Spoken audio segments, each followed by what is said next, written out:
having issues with my daughter at school and at home, and they referred me to Family Lives. They get to know everything that's going on, how you get on with your child, how the child is getting on, what difficulties you've got, and then they take that knowledge and find a befriender that will fit your profile, I think. For me, it was time out from my own children and perhaps problems with them, and to be focusing on somebody else. I didn't want to meet at home. I wanted a different environment, more relaxing.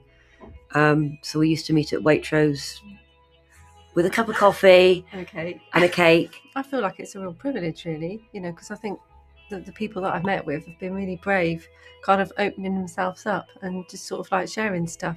Friends are sometimes too close, that you can't explain what's going on because they're too close. They know everything. You don't want them to know completely everything that's going on. So to have somebody that is out of that circle, that doesn't judge you and that you can talk to, it's a lot easier. I have a lady called Jude, who's my line manager, and I can go to her and sort of ask questions, and there's a lot of training, initial training at the beginning and then ongoing training as we go along, really, to make sure that we are supporting parents in the right way. The primary reason for the training is to build confidence in our volunteers that we recruit, to then go out and befriend families that we match them up with. We've all come together today to have our PDG. So PDG is the Professional or Practical Development Group. The support we give to our volunteers doesn't end when the training ends.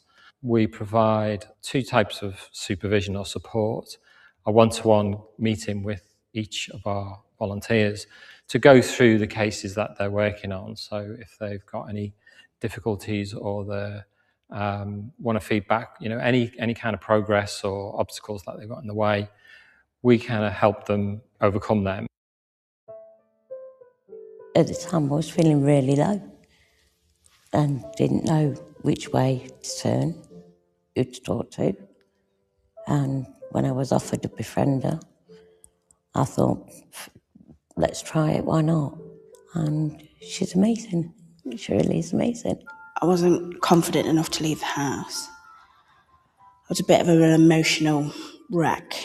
So somebody coming to see me really helped, and that's what I needed. She'd ask me about how I was feeling, about what was happening with me, and she just made me feel so comfortable. Having somebody that we could refer on to, that we knew were going to take a real interest in that family, would have some expertise in dealing with the problems of bringing up small children or teenagers, that would be able to possibly provide someone else to befriend the family and to look after them, be there for them to ask any questions over a long period of time, is more than we can offer.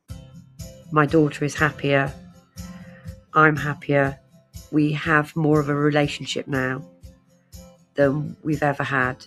When we hear success stories coming back from the parent about how they've moved on, how they feel empowered into being able to make decisions and take control of their lives again, it gives me a great sense of satisfaction in terms of all the effort is worthwhile.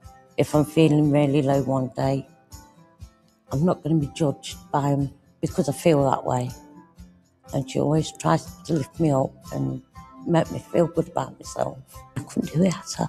Talking and telling your deepest, darkest feelings to somebody that has no attachment to your life but understands is the greatest relief.